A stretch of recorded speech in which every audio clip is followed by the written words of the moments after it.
Welcome back. As you know, this particular platform is geared toward positive masculinity, manhood is what we call it, and all of the tenets together that go into manhood.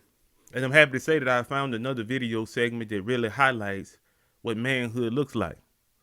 There is some varying thought in regards to how a man should conduct himself, what frame he should stay in, and this video really highlights what that looks like, okay? So let's get into the video, and as the video progresses, I'll provide some of the context and the background of what's going on. Joining James Brown, Muhammad Ali, and myself now from New York City is the Reverend Al Sharpton. And Mr. Brown, James, I'd like to ask you about this young man, how you came to meet him, and what the National Youth Movement, which he represents, is all about. Tell me something about it. It's about teaching young kids the right way to go, and the things to be involved in education. Don't be a dropout, which is one thing I'm very much behind. Unless kids have guidance, they have no place to go. And the idea is to try to mold them. I mean, we think of anything, we think of it as a baby. And what we molded them to be is what it will be later on. He used to stand at my back door, and he believed in what I said, the Don't Be a Dropout program, and the fact of helping kids and giving them the right idol and the right image to go with, cleaning, grooming, and wanting to work, wanting to be something. I started as a kid, a juvenile delinquent, and everything. Had no model. And I was able to be a model for a young man like this. And what he turned out to be is a minister, and he preaches the right thing, and I'm for him 1,000%. I'm for everything he's about. Mr. Sharp. Okay. So now to provide a little context for the video clip that we have, this segment, this show happened in 1981. It's actually the Tom Snyder show. And so you'll see Mr. Snyder issuing out the questions and listening attentively to the answers that these men are giving. But now, one of the things that I want you to look at and really focus on is the stature of these three gentlemen. As the video goes along, how are they carrying themselves? Notice the inflection in their voice when they're speaking. Does it sound like they're sure of themselves, or does it sound like there's some indecision in them? This is important because this particular clip, I want to illustrate, as I mentioned, what manhood looks like. Now, we're not saying that these individuals are perfect, but in this particular instance, it's noteworthy how you have three men on the panel that's being interviewed, and the three men adopt the same stature. Let's get back to the video and find out what I mean. And how national right now is the National Youth Movement? Is it something new? Has it been going on for a while? Do you have a stated number of members? Tell me something about it. Well, we don't really get into a numbers game because that's been a trick that has been played for the last 20 years. What we're basically interested in doing is saying to young people of impoverished backgrounds that there are people like a Muhammad Ali and a James Brown that represents hope to us. Because these people, despite all of the social odds, despite the unemployment statistics, despite the lack of education in their day, were able to grow and be something that we can be proud of. A man like me didn't have a father at home, but I had a James Brown to look up to and would want to sing and dance like him, or Muhammad Ali, who I saw stand up and give away millions of dollars of stamps to the government so that I would have a right to come 10 or 20 years later and try to fight for my kids. So what we're saying is they are symbols and images that kids can look up to and not have to throw a brick through a window, but that can work by the sweat of their brow and succeed just like these two gentlemen did. All right. So the premise of what they're making this appearance for has become absolutely clear. Absolutely. Did you notice the love and admiration and respect that Mr. Brown showed when he was describing how he came to meet Mr. Sharpton? Now, even though James Brown himself recounts how his background is less than stellar in regards to education and even in regards to some of the brushes that he may have had with the law. He even said he was, and I quote, a juvenile delinquent. And yet, regardless of the circumstances that he found himself in, regardless of the poverty, regardless of the lack of education, regardless of a lot of the things that we have today, everyone who you know, if you mention his name, individuals are able to recognize who he is. But not only that, in this particular interview, he's stressing the fact that he wants to do more. There are so many young boys who have no direction, and he makes that clear, Mr. Brown does. They have no direction, they have nowhere to go. Even proper grooming, that's a difficulty for them. And Mr. Brown is speaking from personal experience. He's not philosophizing here. He's not just coming up with something. This is personal for him. He has a stake in it, as you would say. And so proof of the fact that he has a stake in it is that Mr. Sharpton himself admits that he didn't have a father at home, but he did have a role model. And James Brown was his role model. Now, regardless of what you think of Mr. Brown personally, he had an impact on Mr. Sharpton. And that speaks to what manhood is all about. If you are a man and individuals who interact with you don't come away with something more than what they came with, then can you really say that you're practicing manhood? The kind of person you are, what you say, the way that you think, the way you conduct yourself should leave a lasting impact on the people around you. Even if they don't agree with you at times, they have to admit that they respect you because you're an individual who is firmly grounded. And I think that's what Mr. Sharpton found in Mr. Brown, someone who was firmly grounded. And he saw the way that Mr. Brown conducted himself, and he emulated that. He did. So now let's keep going with the interview. But considering the numbers of young kids today, and Rev, there are hundreds of thousands or tens of thousands of kids who really are in hopeless and desperate situations, is it enough to just offer them an example? You say hopeless, though. Not hopeless. Well, let's say, well, to them 10, 11, 12-year-old kids. It's never hopeless. There's no such thing as hopeless. It's never hopeless. When I got 8 to 16 years for breaking and entering as a kid, because I was hungry, and here I am today, it's not hopeless. Just don't say hopeless. Then we're carving out. I don't believe in hopeless. Don't you think it's hope? If you believe in something, try. No such hopeless. I don't believe in hopeless. We're not going to go with that. And I think he's not about teaching them how to get out and fight for themselves. That's what it's about. No, it's not hopeless. Everybody has a cause and everything, but everybody want to live. And I think living is what we're about. We're not going to teach dying. Hopeless is dying. I agree with So now that particular portion of this segment is especially something that I feel exemplifies manhood. Because listen, all of us, no matter who we are, we have certain principles. We have certain notions in our mind that we live by from day to day. And we have certain things that we believe in so deeply that we're willing to give time, energy, and all our resources in order to see that come to fruition. So do you understand now why Mr. Brown had to take the stance that he did? Did you hear the inflection in his voice? Did you see the way that he dealt with the question that left no doubt as to how he felt about the situation? No, this is not a hopeless situation. He mentioned that he had got 8 to 16 years for breaking and entering because he was hungry. So once again, we're talking about a man who understands exactly what it means to have difficulties in life, but then we're also talking about a man, though he's imperfect, we're also talking about a man who knew what it meant to pull himself up out of that situation into a better one. We're talking about manhood here, okay? Life is not fair. It was never promised to be. And the only thing that equalizes it is the fact that you have determination and that you're not going to give up until you reach a better point in life.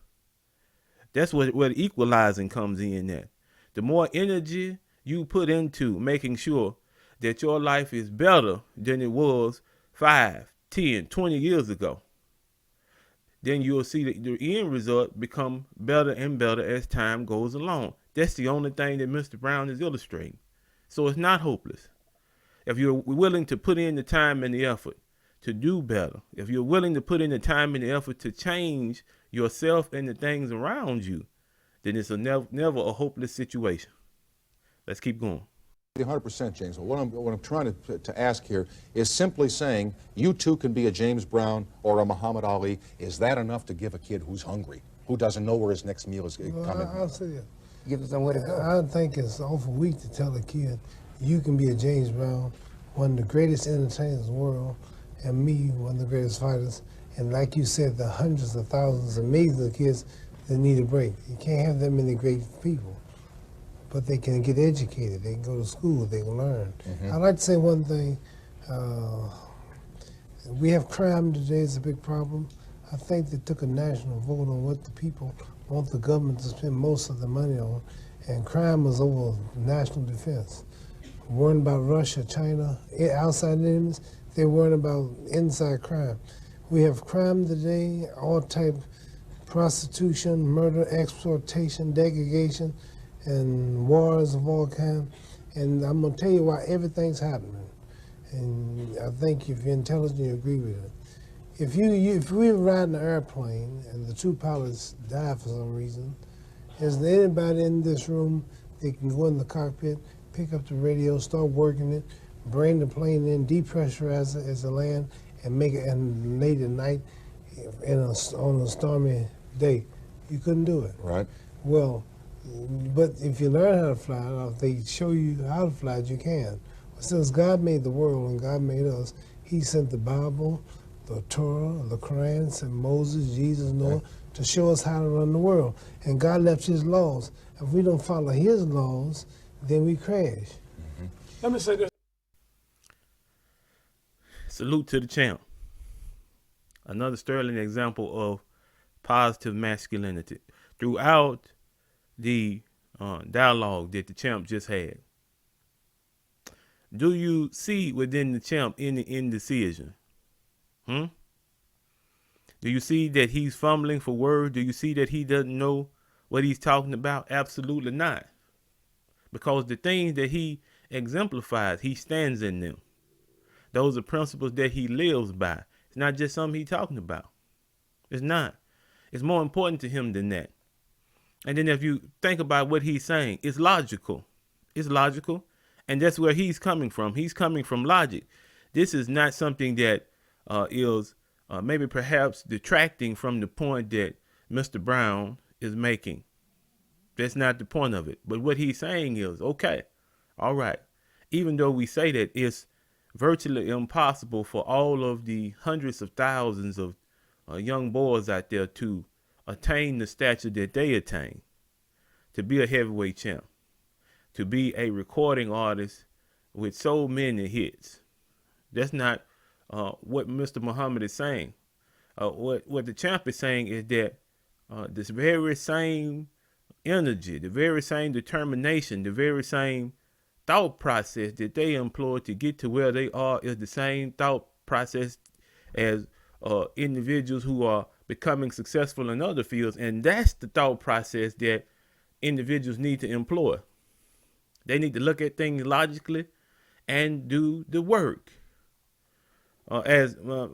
Sharpton made a statement earlier, the champ getting up at 5 o'clock in the morning and running 10 miles, that's determination. He wanted to be the best at what he did, and he did it 3 times. 3 times. So you're not talking to an individual that doesn't know what hard work is. You're not talking to an individual that doesn't know what determination is when he stood up to the federal government as to whether or not he was going to have to go to Vietnam. So you're talking to an individual who I admire. I do. And I admire him not for his personal beliefs or his religious beliefs. I admire him for the man that he is. But at the same time, I must agree with the last part of the statement that the champ made. If you are trying to learn how to use a certain appliance in your home, wouldn't it make sense to consult the manual for that particular appliance? And then after you consulted the manual, now you're free to use the appliance in the way that it was intended. He's saying the same thing about the world in general. He's saying that the Creator has left instructions on how to live and how to conduct oneself and how to run the world, as he said. But because individuals look at these things as old-fashioned, they look at these things as things that have come from maybe other cultures that have been forced on our culture, regardless of how a person feels. The state of human affairs has never been as difficult as it is now.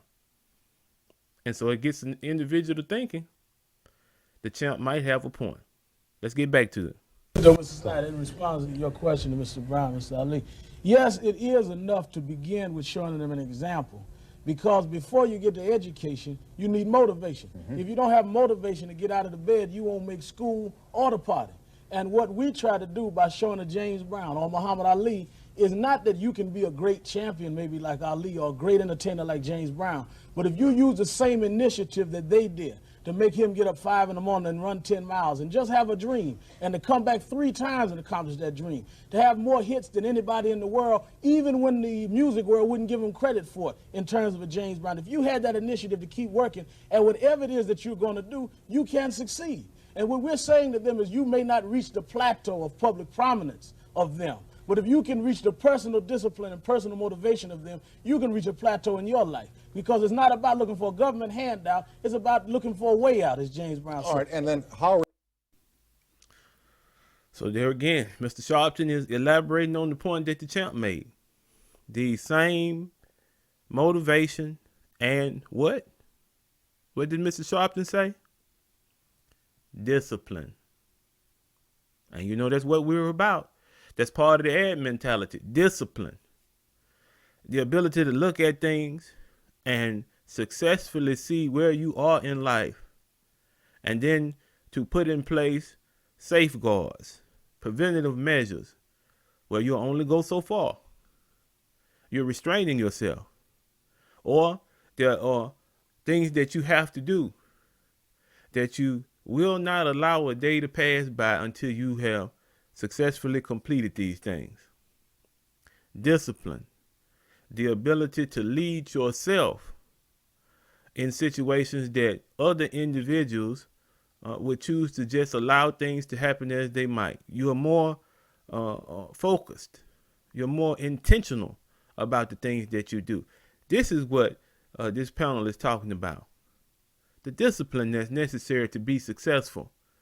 They may not, as individuals, we may not, I should say, be able to attain to the level of status that Mr. Ali, the champ, has, or James Brown. But what they're saying is the same mental attitude, the same discipline, the same motivation, the same abilities that they used that allowed them to never give up on themselves or on their ambitions is what can be replicated. And in this particular instance is what must be replicated.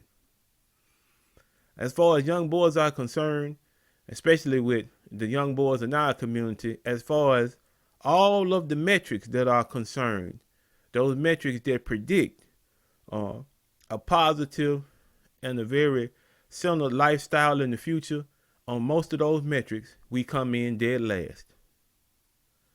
On most of those measurements, the tests that are taken, the surveys that are done, the statistics that exist, we are dead last. So this is a message that's needed. And it's still needed today. It's still needed today. You got young boys reading on the 4th grade level, right? You have difficulties in respect for authority. You have individuals who are in some way, shape, or form have no direction to go in because there has been no one there to direct them. So instead of allowing that trend to continue, why not advocate for the discipline and the motivation that's necessary to help this young man to become something in his life so that he can be an example to other individuals? That's what manhood is about. Once you find the secret to manhood, you don't hold it to yourself. You don't keep it selfishly. What you do is after you found the secret to manhood, you pass it on. And you pass it on because you want to see other men, other young men be successful. You want them to carry that secret on into the next generation. That's what this is about. Let's keep going.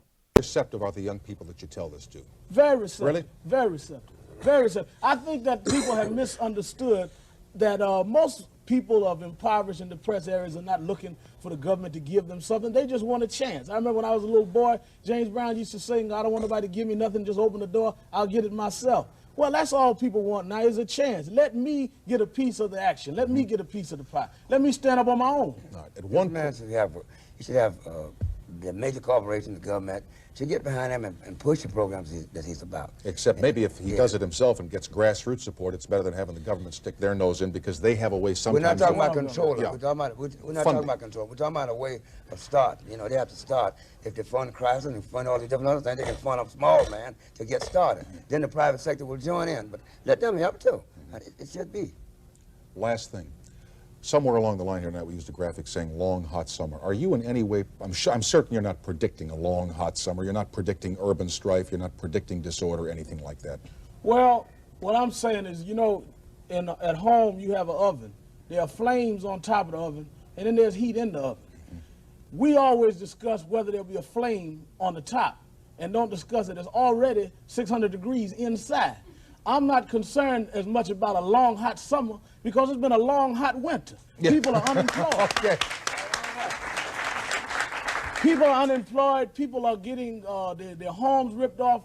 Parents' pocketbooks being snatched. As Ali said, crime is at a highest rate it's ever been. So rather than us running around the streets looking for a brick, we should be looking at the fact the brick is already in most people's houses. How do we get the brick out of the house? How do we cool the long oven out? Let's not wait for the explosion and then just cut the flames off upstairs. Let's put the flame out inside. And the only way to do that is everybody to get up and work by the sweat of their brow in America and try to produce, be productive like these two gentlemen have been in their life against all odds. They came up in a world that was alien to them, and they made it. And we can make it if we have the same initiative they did. Mr. Sharp. All right. So, Mr. Sharpton there has summed up his thoughts. And do they sound logical to you? Now, I will admit that the colorful language and the illustrations that were used were they were striking, I must admit. But then, if you understand the fact that he's a minister, then you know where a lot of the sayings that he uses comes from, right? But the point still stands. Manhood, as I mentioned, is a secret that's passed on. It's something that's very valuable. And so what Mr. Sharpton is explaining, what he's talking about, it's simple. We as men are logical thinkers. And if the truth be told, we would prefer peace to war. We would prefer the ability to go about the activities of life and continue to build as we always have. But in this particular instance, in regards to the social climate that Mr. Sharpton is referring to, it's necessary for men who have the presence of mind to look at their community and see that there are things that need to be done. It's necessary for these individuals to voice these things, to say something. If not on the national platform like this, in their own homes, to prepare their wives and children and family members for difficulties that they see coming in the future. That's what manhood is about. Provision, protection. And so one of the main ways that Mr. Sharpton is espousing here to protect individuals is to advocate that we get out and build something for ourselves. He mentioned there by the sweat of their brow, right? Which is a biblical reference. But it highlights the fact that if individuals are busy in productive and positive pursuits, then the social order will get better. The way that we interact with each other will get better. Individuals won't have to rob. Individuals won't have to steal. Things of that sort won't take place because everyone is focused on building together. And that's still the same case for today, because it hasn't come to fruition. There are a lot of individuals who have pulled themselves up into a better status in life, and quite frankly, there are a lot who are still in the grips of poverty. But regardless of where you find yourself, Let this be known to you. And I want, especially with the young brothers, I want you to etch this into your mind. The level of motivation, the level of discipline, the level of determination, the level of accountability will decide what your future looks like. So put some time and effort into making a future for yourself that you can be proud of. It's not a hopeless situation, and it never has been, because, hey, you have the same 24 hours in the day that everyone else has. You have the same days in the week, the same days in the month. You owe it to yourself to make something good happen for you. Well, I hope you enjoyed this segment. I absolutely did. As always, you know we love you. Be easy.